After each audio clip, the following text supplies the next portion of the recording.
우리를 연락하여 주시옵소서. 모든 존귀와 영광을 하나님께 올려드립니다. 예수님의 이름으로 기도드리옵나이다. 아멘. 사랑하는 여러분, 쌀쌀해진 날씨에 예배당에 오시느라고 부지런히 오셨을 텐데 수고하셨습니다. 애쓰셨어요. 지난주에는 우리가 고레스가 바사의 왕이 되기까지, 그리고 하나님께서 고레스를 통해서 어떻게 역사하셨는가 하는 것을 함께 나누었습니다. 오늘 이제 고레스 그 이후에 다리오 왕의 스가랴 1장 1절에 등장을 하는데, 우리가 성경에서 만나는 다리오 왕이 좀 시간을 달리합니다. 그래서 그걸 좀 살펴야 스가랴서 1장 1절의 배경을 이해할 수 있습니다. 고레스가 바벨론을 함락시키고 바사의 왕이 되었어요. 그리고 나서 이스라엘 백성들을 본토로 돌려보냈습니다. 그럼 그 뒤에 고레스 가문이 어떻게 바사 제국을 운영해 나갔는가 잠시 좀 살펴볼 필요가 있어요. 고레스는요, 바벨론을 함락을 시킨 다음에 지금의 터키 지역에 자리 잡고 있었던 길리기아와 리디아 왕국을 함락을 시킵니다. 그러니 명실공히 세계 최고의 제국이 되었죠. 그쯤 되면 이제 주변의 나라들이 사신을 보내서 조공을 바쳐야 되는데, 다른 나라들은 다 알아서 조공을 가지고 오는데, 지금의 아프가니스탄 지역에 마사게타이 족속이 있었는데요, 이 족속만 유독 보내지 않는 거예요. 그래서 고레스가 사신을 보내요. 너희는 왜 깜깜무소식이니? 그런데 역시 안 보내요. 그래서 마사게타이 족속을 함락을 시키기 위해서 출병을 합니다. 그런데 전쟁터 나갔다가 고레스가 죽습니다. 그러니 고레스의 업적을 보면요, 대단히 많은 일들을 한 것으로 세계사에 기록이 되어 있습니다만, 우리가 언약 신학적인 입장에서 하나님께서 고레스를 쓰신 걸 본다면요, 이스라엘 백성들을 고토로 돌려보내는 데 쓰임받고 전쟁하다가 전쟁터에서 죽었다. 이게 고레스의 생입니다. 고레스에게 두 아들이 있었습니다. 캄비세스와 스메르디스라고 하는 아들이 있었는데, 고레스가 죽고 나니까 캄비세스가 왕위에 올랐어요. 그런데 캄비세스가 좀 성격이 포악했다고 그래요. 그래서 바사의 황제가 되면서 애굽에다가 사신을 보내는데, 애굽의 공주가 아름답다는 소문이 널리 퍼졌어요. 그래서 애굽의 공주를 내가 왕비로 맞으려고 하니까 공주를 보내시오. 사신을 보냈습니다. 이건 이제 사실은 공무를 보내라는 다른 요구를 공주를 왕비로 보내라고 하는 것과 같지요. 그래서 당시에 애굽의 바로 왕이 공주를 보낸 게 아니라 궁중에서 일하던 하녀를 보내요. 하녀를 보내면서 캄비세스 왕에게 무슨 서신을 보내는가 하면, 사람은 자기 분수에 맞게 살아야 하는데 당신은 분수가 좀 지나치다. 그 편지를 받았으니 캄비세스가 화가 났겠죠. 그래서 바로 군사를 일으켜서 애굽으로 갑니다. 애굽으로 내려갔는데 애굽을 함락시켜버려요. 그래서 애굽까지 바사 제국에 병합이 됩니다. 그러니 세계 최고죠. 그럼 이제 애굽을 함락시키니까 그 부근에 있는 나라들이 또 이제 캄비세스에게 와서 얼굴 도장을 찍어야 되잖아요. 부지런히 다 와서 얼굴 도장을 찍는데 또 오지 않는 한 나라가 있었어요. 그게 구스입니다. 구스가 지금의 이디오피아인데, 이디오피아 사람들이 지금도 키가 굉장히 큽니다. 그래 이제 사신을 보내니까 이디오피아의 왕이 사신에게 활을 하나 줘서 보내요. 만약에 너희 황제가 이 활을 쏠 수 있으면 내가 한번 생각해 볼게. 그런데 이 활이 얼마나 튼튼한지 아무리 당겨도 꿈쩍도 않는 거예요. 그러니 이제 캄비세스 황제의 자존심을 상당히 많이 다쳤죠. 그런데 그 사실을 모르고 밖에서 들어오던 동생 스메르디스가, 형님 왜 그렇습니까? 여차저차 그렇다. 아 그래요? 무슨 말이길래 하고 당겨봤더니 웬걸? 너무 손쉽게 그냥 구부러지는 거예요. 그러니까 한 번 구겨졌던 캄비세스의 자존심이 두 번째 결정적으로 구겨졌습니다. 그래서 이제 화가 난 나머지 구스를 치기 위해서 다시 군사를 일으키는데, 그때가 애굽에 있을 때입니다. 급하게 나가려고 하니까 동생이, 형님 전략을 짜야 되지 않겠습니까? 구스에 대해서 좀 정보를 모은 다음에 바사군이 가는데 무슨 정보야? 그리고 그냥 출발해요. 출발하고 동생은 본국으로 돌려보냅니다. 본국을 너무 오래 비웠으니 동생이 가서 좀 잘 봐. 그리고 뒤에 자객을 보내요. 동생을 죽여버립니다.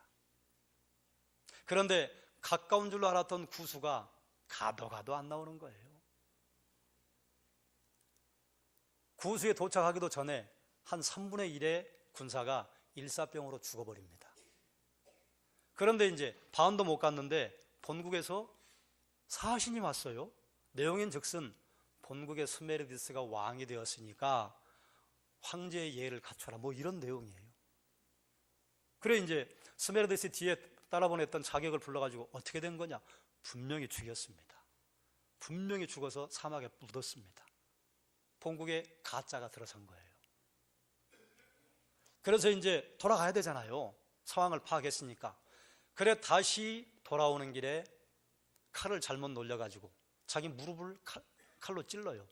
그래 파상풍으로 역시 또 전장터에서 죽습니다. 고레스도 전쟁터에서 죽고, 고레스의 큰아들 캄비세스도 전쟁터에서 죽고, 둘째 아들 스메르디스도 형에게 죽고, 바사에는요 왕족이 다 죽었어요. 그럼 이제 바사의 운명이 어떻게 될 것인가? 에스라 7장 14절에 보면 7 자문관이 나와요. 너는 내 손에 있는 내 하나님의 율법을 따라 유다와 예루살렘의 형편을 살피기 위하여 왕과 7 자문관의 보냄을 받았으니. 바사에 왕의 7 자문관이 있었습니다. 그 중에는 왕의 친척도 있고 왕의 친구도 있고. 그런데 7 자문관이 이 상황이 이렇게 된 걸 파악을 하고, 그리고 스메르디스가 왕이 되었다고 하는데 7 자문관은 아는 바가 없는 거예요. 그래서 여차저차해서 소식을 알아보니 가짜예요. 스메르디스하고 얼굴이 비슷해요. 친척이에요. 그리고 이제 스메르디스가 돌아온 것처럼 해서 왕위에 올랐어요. 7 자문관이 군사를 일으켜서 가짜 스메르디스를 몰아내고, 그리고 다시 이제 질서를 잡아갑니다. 질서를 잡아가는데 왕을 세워야 하잖아요. 그래서 7 자문관이 비상대책위원회를 만들어서 회의를 하는데 7명의 집단 체제로 갈 것인지 아니면 한 사람의 왕을 세울 것인지 토의한 끝에 한 사람 왕을 세웁시다. 그럼 방법은요?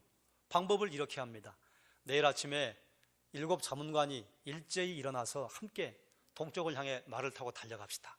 그런데 그 말 중에 가장 먼저 태양을 보고 포효하는 말 탄 사람 황제로 모십시다. 한 마리가 가면서 가장 먼저 포효한 말이 있어요. 그 말에 탄 사람이 다리우스입니다. 다리우스 히스타페스. 이 사람이 누군가 하면 고레스의 외삼촌. 고레스가 바벨론을 점령하고 바벨론의 왕으로 세운 사람. 그리고 만단의 공주의 오라버니. 그러면 왕족이죠. 이 다리우스가 그래서 바벨론 왕이었는데 갑자기 아무런 설명이 없이 바사 왕으로 뜬금없이 나오는 거예요. 다니엘서 9장 1절과 2절을 한번 보겠습니다. 제가 1절을 읽겠습니다. 여러분이 2절을 읽어주시죠. 메대 족속 아하수에로의 아들 다리오가 갈대아 나라 왕으로 세움을 받던 첫 해,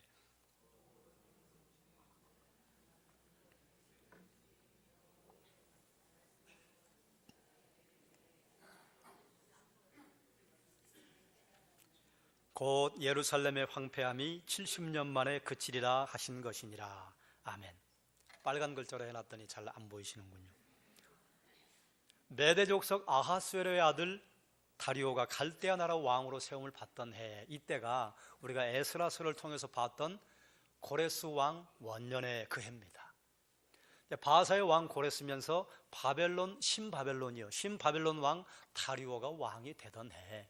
그리고 우리가 오늘 읽은 스가랴 1장 1절이에요. 다리오 왕 제2년 8째 달에. 그럼 이때는요 바벨론 왕으로 세움받은 그때가 아니고 다리오가 바벨론 왕으로 세움받고 그 다음에 이제 고레스가 전장터에 나가서 전사하고 아들 캄비세스 2번째 왕, 캄비세스도 전쟁터에서 죽고 가짜 스메르디스가 3번째 왕, 4번째 다리우스. 그러니까 다니엘서 9장 1절과 2절과 스가랴서 1장 1절 사이에는요 꽤 많은 시간이 흐른 다음입니다. 그래서 우리가 아는 다리우스가 바벨론에서 왕이 되었다고 성경이 기록하다가 갑자기 바사 왕으로 우리에게 등장을 하는 것입니다. 1절의 이 다리오 왕이 그 사람이에요. 자, 그러면 이제 그 시절에 제가 이처럼 성경의 1장 1절에 나오는 말씀을 여러분에게 함께 나누는 것은요, 굳이 스가랴가 여기에 다리오 왕 2년 8째 달에 이렇게 기록해 놓은 것은 그 시절이 언제인지, 시대적인 배경이 언제인지를 성경을 읽는 독자들에게 알려주기 위한 것입니다. 여러분, 성경의 말씀은요, 이 인간의 역사 속에 일어났던 사실을 기록한 것입니다. 그런데 어떤 내용은요, 우리가 모르는 내용이 있고 어떤 내용은 증명이 안 된 내용이 있습니다. 증명이 안 된 것은요, 아직 이루어지지 않은 것이고요, 증명이 안 된 것은요, 우리가 파헤칠 수 없는 내용들이 증명이 안 됐다 우리는 말하는 것입니다. 그렇기 때문에 성경에 의심을 품었던 내용들이 하나같이 다 이건 역사적인 사실이에요 하고 밝혀졌다면 우리는 성경의 기록 앞에 무릎을 꿇어야 합니다. 성경이 기록된 것이 가짜라고 그러면 성경 앞에 우리가 겸손하게 설 필요가 없죠. 그러나 성경에 기록되어 있는 내용이 역사적인 사실인 것이 확실하고 그리고 거짓이 없는 내용이라면요, 성경에 기록되어 있는 우리가 알지 못하는 천국과 지옥, 예수 그리스도를 믿으면 구원을 얻습니다, 예수 그리스도를 믿지 않으면 영원하게 불타는 풀무불 가운데 지옥 속에 떨어집니다, 이 말씀을 믿을 수밖에 없다 그 말이에요. 그러면 이스라엘 백성들이 예루살렘 고토로 성전을 재건하기 위해서 돌아갔는데 스가랴 선지자 그리고 스가랴 선지자와 동시대에 활동했던 선지자가 학개입니다. 서로 다리오 왕 제2년 제6개월에 제8개월에 2달 사이를 두고 학개에게 먼저 하나님의 말씀이 임하고 그 다음에 2달 후에 스가랴에게 하나님의 말씀이 임합니다. 이처럼 이스라엘 백성들이 고향으로 돌아갔을 때 상황이 어땠는가를 볼 필요가 있어요. 이스라엘 백성들이 고토로 돌아갈 때요, 즐거운 반, 근심 반이었을 것입니다. 왜냐하니까 이스라엘이 황폐해진 걸 알고 포로로 끌려갔잖아요. 처참하게 이스라엘 성과 이스라엘 성전 다 불탄 거 보고 돌아갔단 말이죠. 그리고 여러분, 어떤 사람은 이스라엘에 돌아간 지 70년 만에, 어떤 사람은 50년 만에, 어떤 사람은 40년 만에, 어쩌면 그 속에는요, 바벨론에서 태어난 2세가 끼어 있을 수도 있었을 거예요. 대개 어떤 나라에 가서 한 10년 이상 살면요, 대개 뿌리를 내립니다. 그런데 이스라엘 백성들이 고토로 돌아가라고 고레스가 명을 내렸다고 해서 아이고 듣던 좀 반가운 소리도 하고 다 나왔겠는가? 아닐 것이다 그 말이죠. 포로로 끌려와서 죽을 고생을 하고 바벨론에 뿌리를 내렸어요. 그 중에는 에스라처럼 왕의 인정을 받는 사람도 있었고, 스룹바벨처럼 유다 총독으로 임명을 받는 사람도 있었고, 그리고 좀 후시대 이야기입니다만 느헤미야처럼 왕의 관원이 되는 사람도 있었다 그 말이에요. 다 자리를 잡았어요. 그런데 다시 고토로 돌아가라고? 거기에는요, 굉장히 큰 결단이 있어야 했습니다. 그동안 바벨론에 뿌리 내렸던 모든 걸 송두리째 뽑아가지고 다시 이민을 가는 거예요. 이건 역이민이에요. 물론 맨 처음에 바벨론에 갈 때와 같지는 않을 거예요. 고향으로 돌아가니까 익숙합니다. 그리고 고향으로 돌아갔기 때문에 그처럼 어렵지는 않을 거예요. 그러나 지금 예루살렘이 어떻습니까? 사람 살만한 동네가 아니에요. 황폐화되었어요.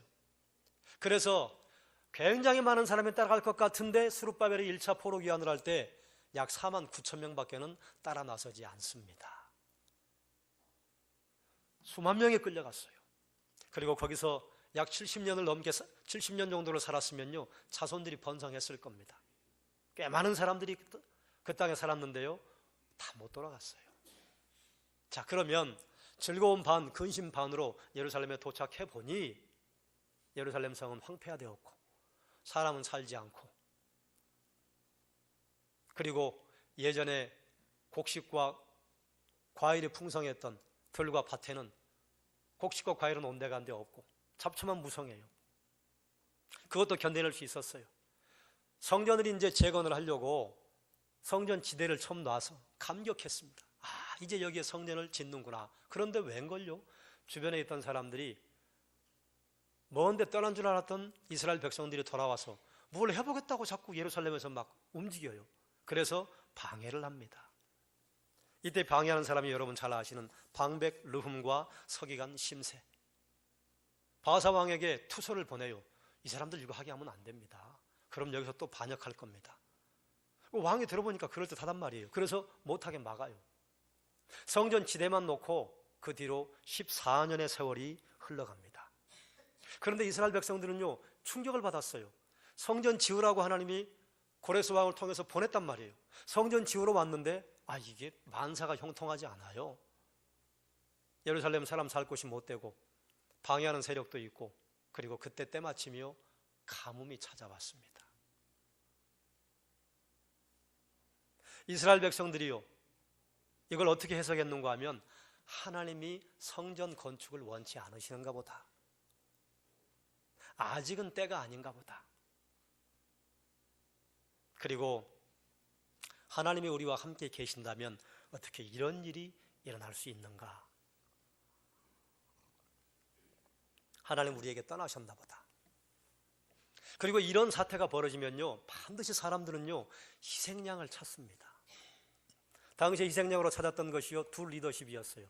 총독 스룹바벨과 대제사장 여호수아. 그래서 이스라엘 백성들이요, 스룹바벨의 리더십이 형편없어서 그래. 대제사장 여호수아의 영역이 형편없어서 그래. 그리고 두 사람들을요, 신뢰하지 않았어요. 공식적으로 두 사람들을 인정하지 않고 흠집내기 시작했습니다.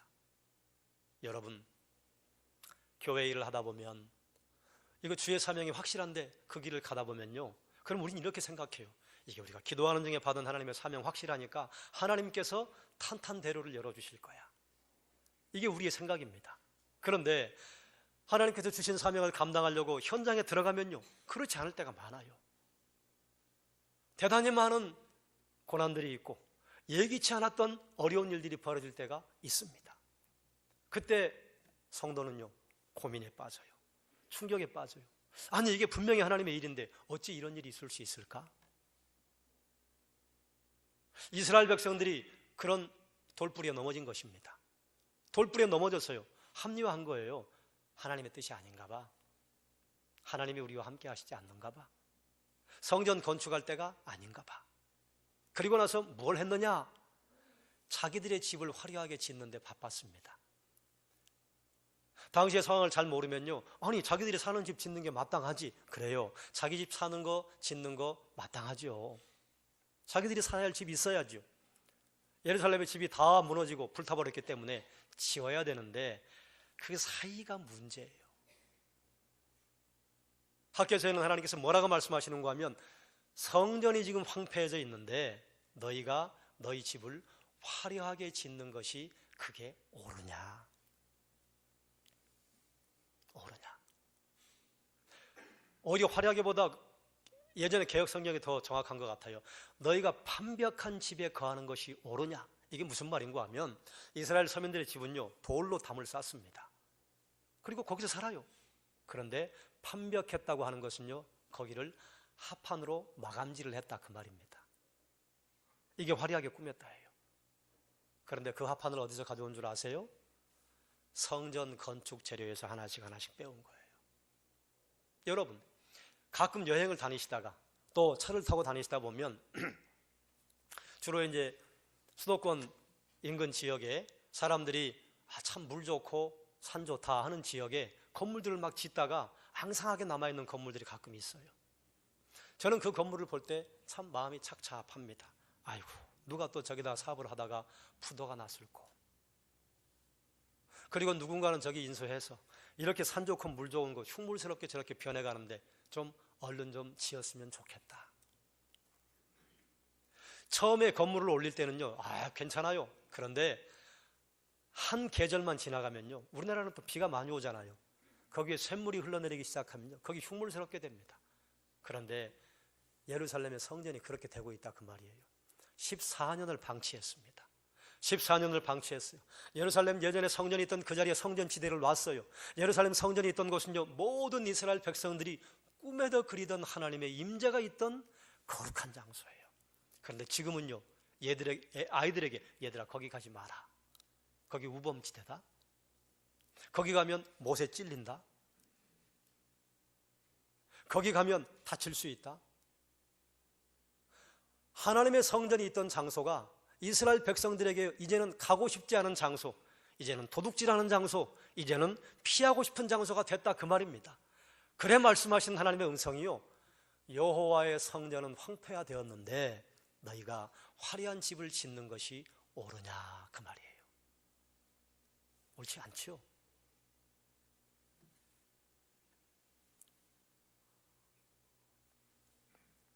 이스라엘 백성들의 신앙의 중심은 하나님과 이스라엘의 관계였습니다. 그래서 하나님께서 이스라엘 하나님을 외면하고 등을 돌리고 이방신에게 떠나가면 하나님의 선지자들을 보내셨어요. 그래서 하시는 말씀이 늘 이거예요. 돌아오라. 물론 표현하는 단어는 바뀌어요.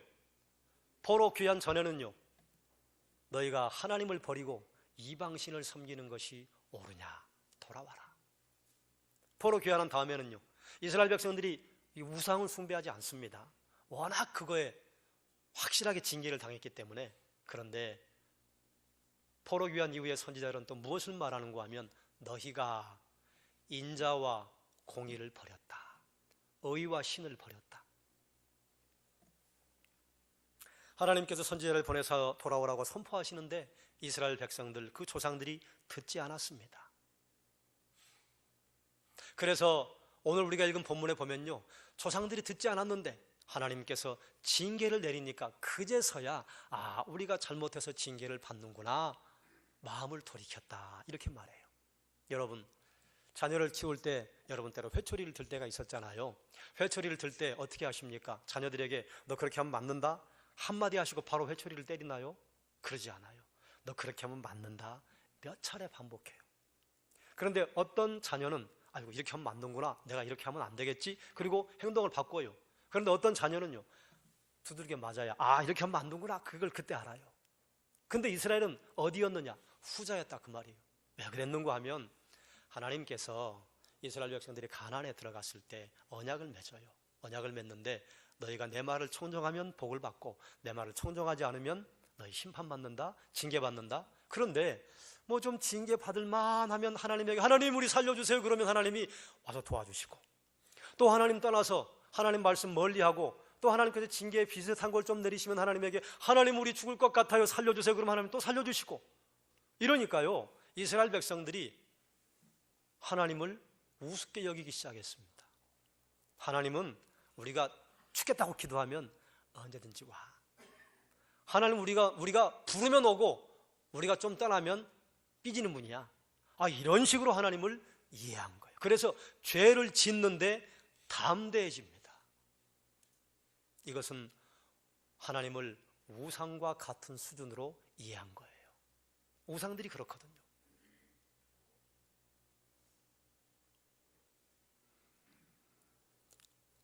스가랴 선지자는 돌아오라고 하는 말을 하면서 그 다음에 하나 첨가합니다. 너희 조상들을 본받지 말아라. 너희 조상들은 하나님의 말씀을 그처럼 더디 가볍게 여기다가 그러다가 나중에 징계받은 다음에 하나님이 징계하시는구나 깨달았다. 조상들을 본받지 말라고 하는 것은 너희도 그처럼 하지 말라 그 말이에요. 그래서 당시에 선지자의 말씀을 들었던 이스라엘 포로 귀환 공동체가요, 알아듣습니다. 알아듣고 신속하게 성전을 재건하는 걸 시작해요. 그래서 몇 달 만에 끝내버립니다. 그러면 하나님께서 돌아오라고 하신 말씀은 어떤 의미가 있을까요? 제가 조금 전에 말씀드렸듯이 이스라엘 백성들이 포로로 끌려가기 전에는요, 이방신을 섬기는 것 때문에 하나님께서 돌아오라고 하셨어요. 당시에 하나님께로 등을 돌린 현상이 무엇으로 나타났는가 하면 이방신을 섬기는 것, 그리고 이방신을 섬기면서 고아와 과부를 대접하지 않고 그리고 서로 사람들 사이에 학대하고, 하나님을 떠나면요 반드시 그런 일이 일어납니다. 그런데 포로 귀환 후에 돌아온 이스라엘 백성들은요 우상 숭배는 하지 않아요. 그러니까 하나님 앞에 하나님 우리를 떠나셨군요 이런 말을 서슴없이 할 수 있었던 것입니다. 우상 숭배로부터 돌아오라는 것은 아니지만요, 이스라엘 백성들은요 성전이 그처럼 황폐화되는데 외면하고 성전에 있는 건축자재 하나씩 뽑아서 자기 집에 화려하게 치장하는데 써먹었다 그 말이에요. 이스라엘 백성들은 언약 공동체입니다. 신앙 공동체예요. 신앙 공동체의 가장 중심은 무엇인 줄 아세요? 성전입니다. 그런데 그 성전은 팽개쳐 놓고 자기 집을 짓는데 빨랐다 그 말이에요. 이 말은요, 다른 말로 이 말입니다. 이스라엘이 공동체에 응집된 힘을 버리고 서로 뿔뿔이 흩어져서 제 갈 길 찾았다. 그리고 옆 사람이 어려움 당하면 모르는 척했다. 이제 개인적으로 흘러가는 게 너희가 너희 집을 화려하게 짓는 것이 옳으냐, 그 말씀이에요. 이스라엘 백성들의 우선순위에서 이스라엘 공동체요, 밀려났습니다. 이스라엘 백성들의 우선순위에서 하나님이 밀려났습니다. 의식주의 문제를 해결하는 게 그게 옳아요. 그게 시급했어요. 여러분, 이스라엘 백성들이 의식주의 문제를 시급하게 생각했다는 게 그게 나쁘다는 것 아니에요. 교회에서 헌신하고 봉사하고 많이 일하시는 분들이요, 그리고 여러분 사업을 하실 때, 아니면 여러분이 어떤 일을 해서 큰 것을 하나 이루신 분들 보면요, 시간이 막 넉넉해서 이루신 분들 없습니다. 없는 시간을 쪼개는 거예요. 밤잠을 줄여가면서 그 일을 하는 거예요. 없는 시간 중에 교회 와서 헌신하고 봉사하면서 이루는 것입니다.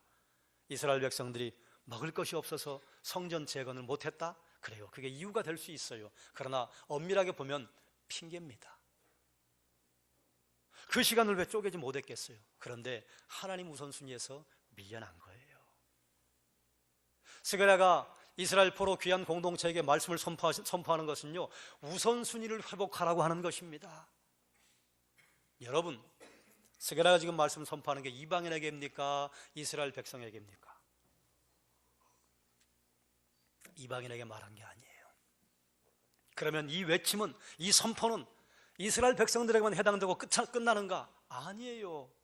2000년의 시간을 뚫고 지금 우리에게로 옵니다. 여러분, 하나님께서 우리에게 돌아오라고 만약에 말씀을 선포하신다면 우리가 불신자니까 그렇습니까? 아니에요. 믿는 자에게도 하나님께서 돌아오라고 말씀을 선포하셔요. 요한계시록에 라오디게아 교회에게 주님께서 말씀을 선포하실 때, 볼지어다 내가 문 밖에 서서 두드린다. 그럼 내가 문을 열고 들어가도록 네 마음은 열어줘라. 이게 불신자에게서요? 아니에요. 교회에게 하는 말씀이에요. 이 자리에 앉아 계신 분들은 최소한 예수 그리스도를 구주로 영접한 분들입니다. 그런데 저는 한번 도전하고 싶어요. 우리가 예수 그리스도를 구주로 믿었어요. 영접했어요. 실질적인 불신자는 아니에요. 그런데 심정적으로 불신의 삶을 살아가는 사람들은 있답니다. 예수 그리스도를 구주로 믿었는데 예수 그리스도에게 내 인생을 드리지 않고, 예수 그리스도를 내 인생의 왕좌에 앉히지 않고 내가 내 인생의 왕 노릇하면서 살아가는 성도가 있다, 그 말이에요.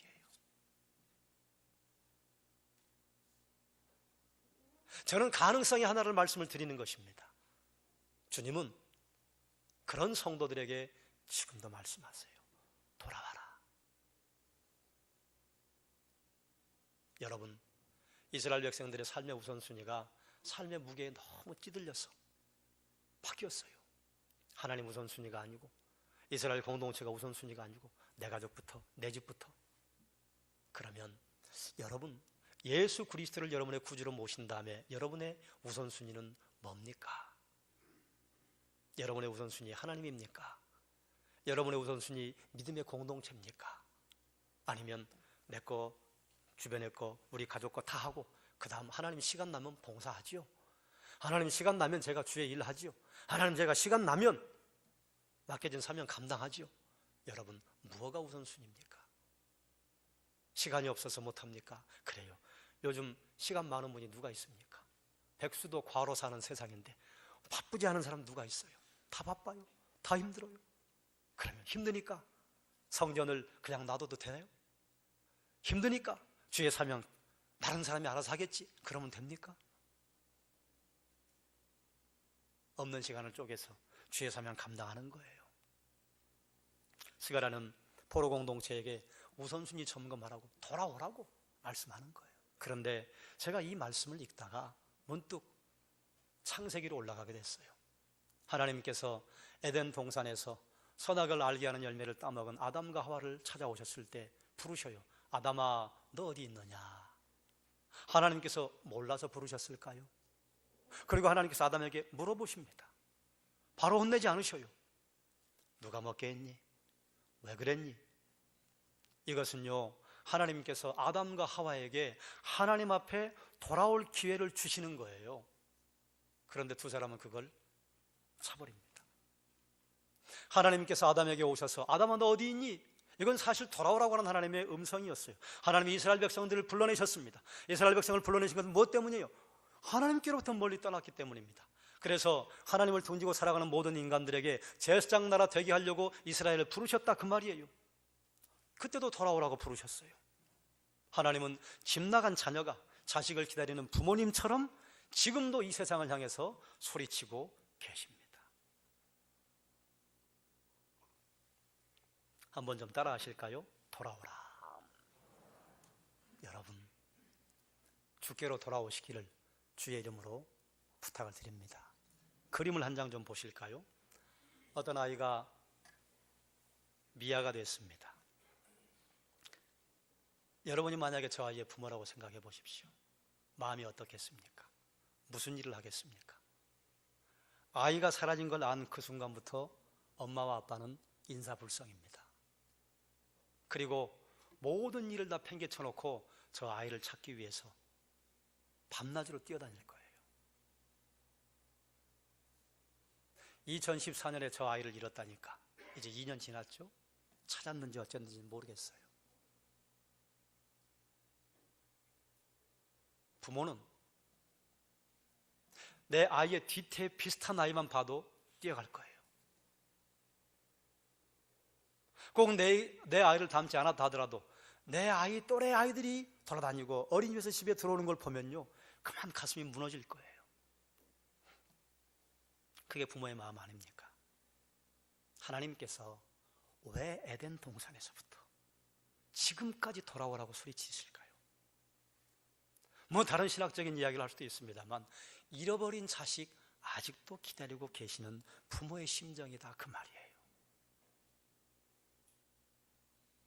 제가 몇 주 전에 하나님의 눈물이라고 하는 말씀으로 함께 말씀을 나누었습니다. 하나님 우리처럼 눈물을 흘리는 분 아니에요. 그런데 하나님이 인격적인 분이시라 만약에 눈물을 흘리신다면 하나님이 피눈물을 흘리지 않으시겠는가? 사랑하는 여러분, 하나님께서는 에덴 동산에서 아담과 하와가 선악을 알게 하는 열매를 따먹고 그때 하나님이 두려워서 떠나고 등지고 떠나고 하나님 미워해서 떠나고 모든 이 땅의 하나님의 자녀들을 향해서 우리는 구원받은 하나님의 자녀, 아직 그리스도인 되지 않은 사람들은 아직 구원받지 못한 하나님의 자녀, 거기에 하나님의 백성이 있는지 하나님만 아셔요. 우린 몰라요. 하나님은 선포하시는 거예요. 안 돌아왔다 그 말이에요. 주님께서 아직까지 재림하지 않으신 이유는 무엇이냐? 돌아와야 할 한 명 작은 아들이 안 돌아왔다 그 말이에요. 그런데 돌아왔는데도 어떤 아들은 큰 아들 같아요.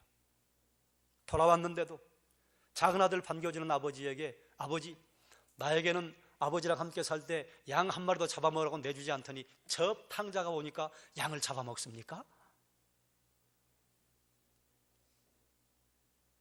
어쩌면 우리는 실질적인 불신자는 아니지만 심정적으로 불신의 삶을 방불한 그런 일상을 살아가고 있을 수도 있다 그 말이에요. 그런 성도들에게 주님 또 말씀하시는 거예요. 돌아와라. 사랑하는 여러분, 지금 여러분 어디에 있습니까? 하나님께서 아담에게 물었습니다. 아담아 너 어디 있니? 그게 위치를 물어보는 질문이었을 수도 있어요. 그런데요 아담의 영적인 상태를 물으신 질문이었을 수도 있습니다. 하나님 우리에게 다시 물으셔요. 얘야 너 지금 어디 있니?